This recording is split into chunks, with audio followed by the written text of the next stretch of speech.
చంద్రం వార్డుకి అన్విత వెళ్తుండగా అక్కడ సురేంద్ర కనిపించాడు. ఆయన్ని చూసి షాక్ అయిన అన్విత ఇన్ని రోజులు ఎక్కడికి వెళ్లారని అడిగింది. అదో పెద్ద కథ అని మొదలుపెట్టిన సురేంద్ర ఒకసారి ఆ కారిడార్లో అటూ ఇటూ చూసి ఎవరూ లేరని తెలుసుకుని, అమ్మా అన్విత, నన్ను కాపాడింది నీ ఫ్రెండ్, అదే మాస్క్ వేసుకుని వచ్చాడు చూసావా, అతనే. నా వల్లనే లాస్య గోడకు గుద్దుకుంది కదా, ఆ కారణంగా లాస్య కడుపులో బిడ్డ చనిపోతే నా మీద పోలీస్ కేస్ ఫైల్ అవుతుందట. ఒకవేళ బిడ్డ బ్రతికితే ఫైల్ అయ్యే అవకాశం లేదని అతను చెప్పాడు. బిడ్డ బ్రతికినా కూడా నష్టపరిహారం కింద అవినాష్ ఫ్యామిలీ నా మీద కేసు వేసే అవకాశముందని, దాని గురించి ఆ తర్వాత చూసుకుందామని అతను చెప్పాడు.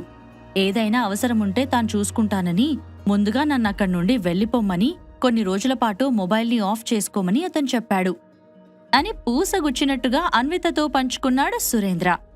ఆ మాటలకు ఎలా రియాక్ట్ అవ్వాలో అన్వితకు అర్థం కాలేదు.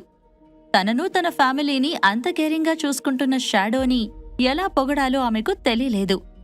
నిజంగా నీ ఫ్రెండ్ చాలా మంచివాడమ్మా, అతనే లేకపోతే ఈరోజు నేను నీ ముందు నిల్చుండేవాణ్ణే కాదు. లాస్య కడుపులోని బిడ్డ బతకాలని, నా మీద పోలీస్ కేసు ఫైల్ కావొద్దని ఓ నెగటివ్ బ్లడ్ కోసం అతను ఎంతగానో ట్రై చేశాడు. ఆఖరికి ఎలాగోలా బ్లడ్ డోనర్ని వెతికి పట్టుకున్నాడు. లాస్యకు బ్లడ్ దొరికేలా చేశాడు అని చెప్పాడు సురేంద్ర. అన్విత షాక్ అయ్యింది. లాస్యకు బ్లడ్ దొరకడానికి కారణం షాడో అని తెలిసి ఆమె ఆశ్చర్యపోయింది. అదే క్షణంలో ఆమెకు సంతోషంగా అనిపించింది.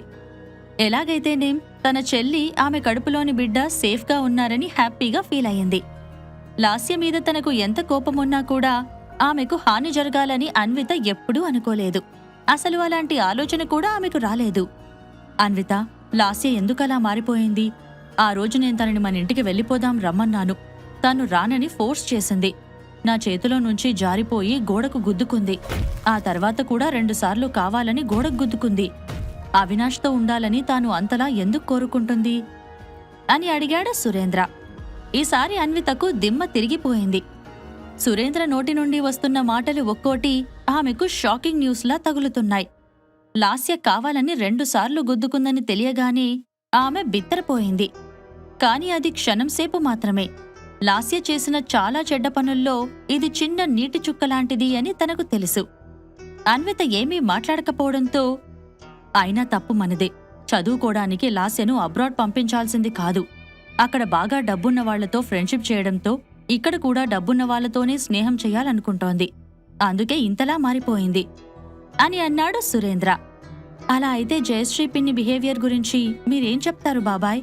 పిన్ని కూడా ఇండియాలో ఉన్నప్పుడు లాస్యలాగే చెత్తగా బిహేవ్ చేసింది కదా, నాన్నను పట్టించుకోకుండా ఇష్టం వచ్చినట్టుగా తిరిగింది కదా అని అంది అన్విత. నువ్వు చెప్పింది నిజమే, కానీ జయశ్రీ వదిన విషయంలో తప్పు అన్నయ్యదే.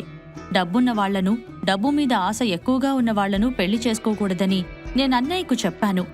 జయశ్రీ వదినకు డబ్బు మీద ఆశ చాలా ఎక్కువ. బయటకు వెళ్తే కార్లు, ఇంట్లో పని మనుషులు, పక్కన అసిస్టెంట్లు ఉండాలని ఆమె ఎప్పుడూ కోరుకుంటుంది. అలాంటి జీవితం అన్నయ్య దగ్గర దొరక్కపోయేసరికి వదిలేసి వెళ్లిపోయింది. ఆమె గురించి ఎంత తక్కువ మాట్లాడుకుంటే అంత మంచిది అని అన్నాడు సురేంద్ర. నువ్వు చెప్పింది కరెక్ట్ బాబాయ్, ఎంత తక్కువ మాట్లాడుకుంటే అంత మంచిది.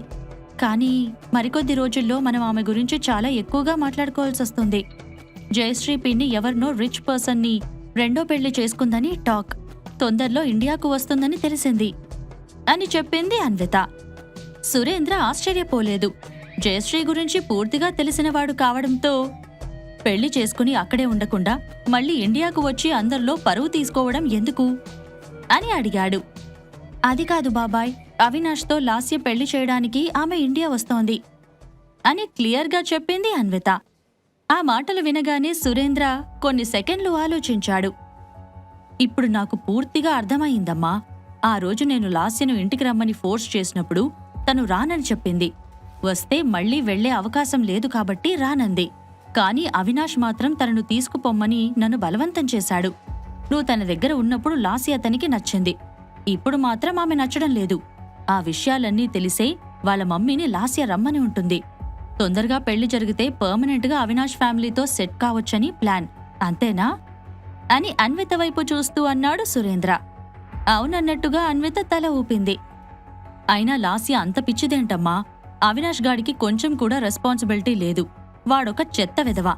లాస్యను ప్రెగ్నెంట్ చేసి ఇప్పుడు నిన్ను కావాలనుకుంటున్నాడు అని కొంచెం గట్టిగా మాట్లాడిన సురేంద్ర తన గొంతు తగ్గించి, నువ్వేమంటావమ్మా? అవినాష్ ఇంటికి వెళ్లాలని అనుకుంటున్నావా అని అడిగాడు. నో బాబాయ్, నేనస్సలు వెళ్ళను. నా లైఫ్లో మళ్ళీ అవినాష్ని భర్తగా ఊహించుకోలేను. ఇప్పుడు నా దగ్గరున్న ఏకైక లక్ష్యం బాబాయిని బాగా చూసుకోవడం, జీవితాన్ని హ్యాపీగా బ్రతికేయడమే అని అంది అన్విత. బాబాయ్ గురించి నువ్వేం వరీ అవ్వకు. అన్నయ్య ట్రీట్మెంట్కి ఎంత ఖర్చైనా నేను చూసుకుంటాను. నువ్వు నీ లైఫ్ని హ్యాపీగా లీడ్ చేయి అని అన్నాడు సురేంద్ర. అలా కాదు బాబాయ్, మీరిద్దరూ చిన్నప్పటి నుండి నన్ను ఎలా పెంచారో నాకు తెలుసు. నా ప్రతి పుట్టినరోజుకి కొత్త డ్రెస్ కొనుక్కొని వచ్చేవారు.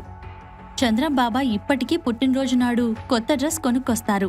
ఏ రోజు కూడా ఎలాంటి విషయంలోనూ నన్ను తక్కువగా చూడలేదు. అలాంటిది ఈరోజు మీరు ఈ పరిస్థితుల్లో ఉంటే నేను మిమ్మల్ని చూసుకోకుండా ఉంటానా అని ఎమోషనల్గా చెప్పింది అన్విత. ఆ మాటలు వినగానే సురేంద్ర కూడా ఎమోషనల్ అయ్యాడు. అన్విత ఎంతో ఎత్తుకు ఎదిగిపోయాడన్నట్టుగా అతనికి అనిపించింది. నువ్వు నాకు ఏమిచ్చావు అనే కొడుకులు కూతుర్లు ఉన్న ఈ సొసైటీలో నువ్వు నన్ను పెంచావు, ఇప్పుడు నేను నిన్ను చూసుకుంటాను అనేవాళ్లు ఉన్నారని తెలియడం అతనికి చాలా హ్యాపీగా అనిపించింది. ఆ హ్యాపీనెస్లో అన్విత చిన్నప్పటి జ్ఞాపకాలు అతనికి గుర్తొచ్చాయి. అమ్మా అన్విత, నీ చిన్నప్పుడు నీకోసం నాన్న బటర్ఫ్లై హెయిర్ బ్యాండ్ తీసుకొచ్చేవాడు. నీకు అలాంటి హెయిర్ బ్యాండ్ ఇష్టమని నాన్న అదే తీసుకొచ్చేవాడు. కానీ ఫైనాన్షియల్గా మనం లాస్లో ఉన్నప్పుడు నీకు బటర్ఫ్లై హెయిర్ బ్యాండ్ని నాన్న కొనివ్వలేకపోయాడు. నార్మల్ హెయిర్ బ్యాండ్ తీసుకొచ్చాడు. అయినా కూడా నువ్వు ఒక్క మాట కూడా మాట్లాడకుండా తీసుకునేదానివి. అప్పటి నుండే నీలో మంచితనం దాగుందమ్మా. ఎదుటి వాళ్లను కష్టపెట్టాలని నువ్వు ఎప్పుడూ అనుకోలేదు అని చిన్ననాటి జ్ఞాపకాలను గుర్తు చేశాడు సురేంద్ర. హెయిర్ బ్యాండ్ అన్న పదం వినగానే అన్వితలో ఎన్నో ఆలోచనలు వచ్చాయి. కాని వాటికి స్పష్టమైన రూపం లేదు.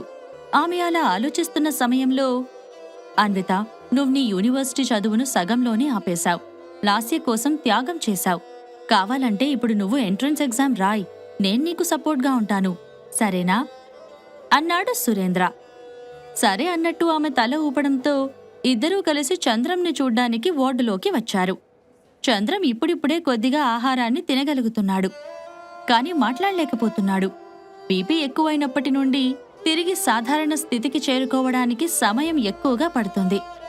అన్వితను చూసిన చంద్రం ఏదో మాట్లాడుతున్నట్టుగా చేతులను పైకి లేపి సైగ చేశాడు. అది చూసి దగ్గరికి వెళ్లిన అన్విత, బాబాయ్, మీరు టెన్షన్ పడకండి. మీరేం మాట్లాడాలనుకుంటున్నారో నాకు తెలుసు. నేనిప్పుడు బావున్నాను బాబాయ్. జాబ్ చేస్తున్నాను, డబ్బులు వస్తున్నాయి. ఈ జీవితం నాకు చాలా హ్యాపీగా ఉంది అని చెప్పింది. లాస్య వల్ల తనకేమైనా ఇబ్బంది వచ్చిందేమోనని బాబాయ్ బాధపడుతున్నాడని ఆమె అనుకుంది. అందుకే అలా చెప్పింది. ఆ మాటలకు చంద్రం కళ్లల్లో ఒకలాంటి హ్యాపీనెస్ కనిపించింది. దాంతో అన్విత కళ్ళు మెరిశాయి. మీరెప్పుడూ ఇలాగే ఉండాలి బాబాయ్. మీకు తొందరగా బాగవుతే మనందరం కలిసి సముద్రం చూడ్డానికి వెళ్దాం. నీకు సముద్రం అంటే చాలా ఇష్టం కదా. ఇప్పుడు నా దగ్గర చాలా డబ్బులున్నాయి. ఏమంటారు, వెళ్దామా అని ఉత్సాహంగా అడిగింది అన్విత. సరే అన్నట్టు చేతులతో సైగ చేశాడు చంద్రం. బాబాయ్ పరిస్థితి మెరుగుపడుతుండటంతో అక్కడ్నుంచి ఆనందంగా బయటికి వచ్చింది అన్విత. పార్కింగ్ ఏరియాలోకి వచ్చేసరికి ఆమె కోసం వెయిట్ చేస్తున్న ప్రియా ఎవరితోనో ఫోన్లో మాట్లాడుతూ కిలకిలా నవ్వుతోంది. అన్వితను చూసిన ప్రియా, అదేంటి అప్పుడే వచ్చేశావు? ఇంకాసేపు బాబాయ్తో మాట్లాడొచ్చు కదా అని అడిగింది. విజిటింగ్ టైం అయిపోయింది, సో రాక తప్పలేదు. అయినా నువ్వేంటి, ఎవరితో మాట్లాడుతున్నావు అని అడిగింది అన్విత. అది తర్వాత చెప్తాను కానీ ఇప్పుడు మనం ఎక్కడికి వెళ్దాం అని అడిగింది ప్రియా. అన్వితకు అనుమానంగా అనిపించింది. ఎవరితో మాట్లాడుతున్నావన్న ప్రశ్నకు సమాధానం చెప్పకుండా సడన్గా టాపిక్ డైవర్ట్ చేయడంతో ఏమీ అనలేక, ఏదైనా రెస్టారెంట్కి వెళ్దాం, ఈరోజు నేను నీకు ట్రీట్ ఇస్తాను అని అంది అన్విత. ట్రీటా?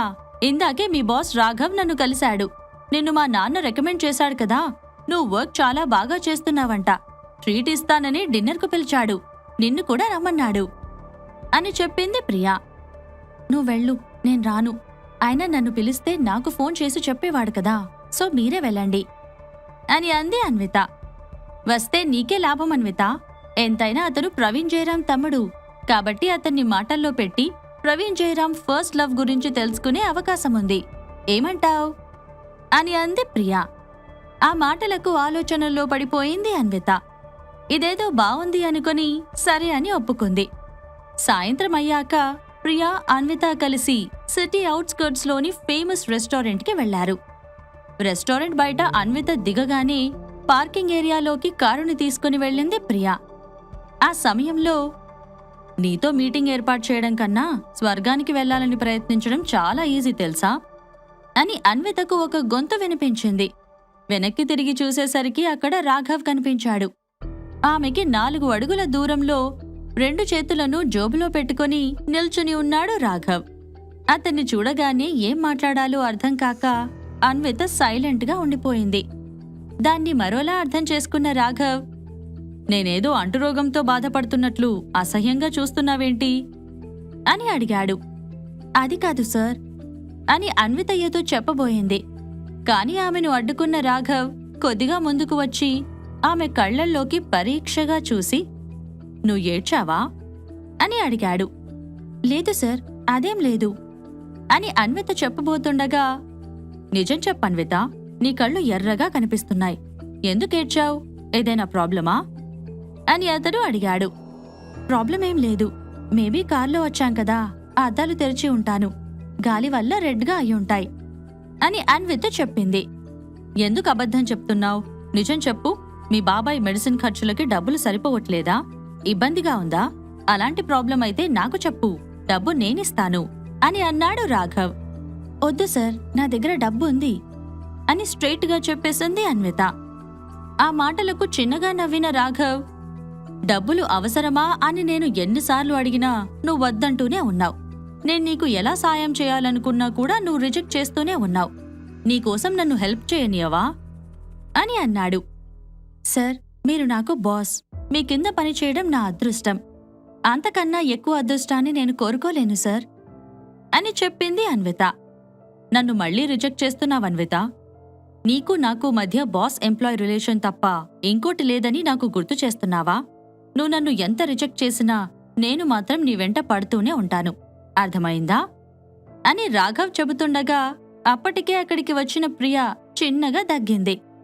ప్రియ కోసమే చూసిన అన్విత ఆమె రాగానే ఆమె చేతిని పట్టుకొని, అంకుల్ వచ్చారా?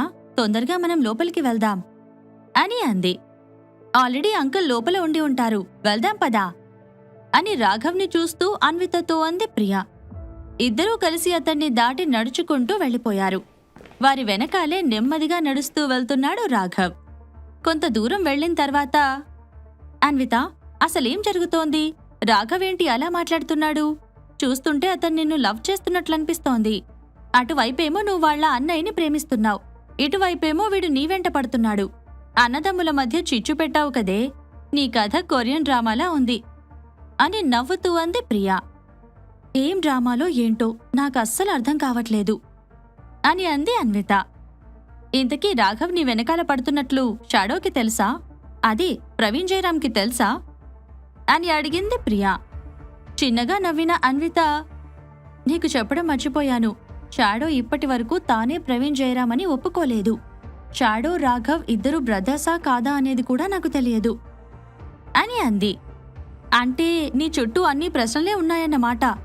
ఒకవేళ షాడో, రాఘవ్ ఇద్దరు బ్రదర్స్ అయితే, ఐ మీన్ షాడోనే ప్రవీణ్ జయరాం అయితే, నీ గురించి వాళ్ళిద్దరి మధ్య పెద్ద యుద్ధమే జరుగుతుంది తెలుసా అని అంది ప్రియా. అలా జరగకూడదని నేను కోరుకుంటున్నాను. రాఘవ్ సార్ నా వెంట పడకపోతే బెటర్ అని నేను అనుకుంటున్నాను. రోజూ పొద్దున్నే దేవుణ్ణి అదే కోరుకుంటున్నాను అని అంది అన్విత. రాఘవ్ వల్ల అన్విత ఎంత ఇబ్బంది పడుతున్నాడో ప్రియ ఊహించింది. రాఘవ్ ఏదైనా అనుకుంటే ఖచ్చితంగా సాధించే వరకు పట్టుపడతాడని ప్రియకు తెలుసు. బిజినెస్ సర్కిల్లో రాఘవ్లోని ఈ లక్షణం గురించి ఎక్కువ మంది చెప్పుకుంటారు. అందుకే అన్వితను రాఘవ్ అంత త్వరగా వదిలిపెట్టడని ఆమె అనుకుంటోంది. వాళ్ళలా నడుచుకుంటూ వస్తూనే రెస్టారెంట్ ఫస్ట్ ఫ్లోర్లోని ఒక రూమ్కి చేరుకున్నారు. ఆ రూంలో ఒక టేబుల్ ముందు కుర్చీలో కూర్చున్న వ్యక్తి అన్విత, ప్రియాలను చూస్తూ చిన్నగా నవ్వాడు. రెస్టారెంట్లో ఏం జరగబోతోంది? అన్వితను రాఘవ్ వదిలిపెడతాడా? ఫోన్లో ప్రియ ఎవరితో మాట్లాడింది? ఈ ప్రశ్నలకు సమాధానాలు తెలుసుకోవాలంటే నెక్స్ట్ ఎపిసోడ్ వినాల్సిందే. క్రింద ఇచ్చిన లింక్ ని క్లిక్ చేసి పాకెట్ ఎఫ్ఎం యాప్ ని ఇన్స్టాల్ చేసుకోండి. Stay tune to pocket FM.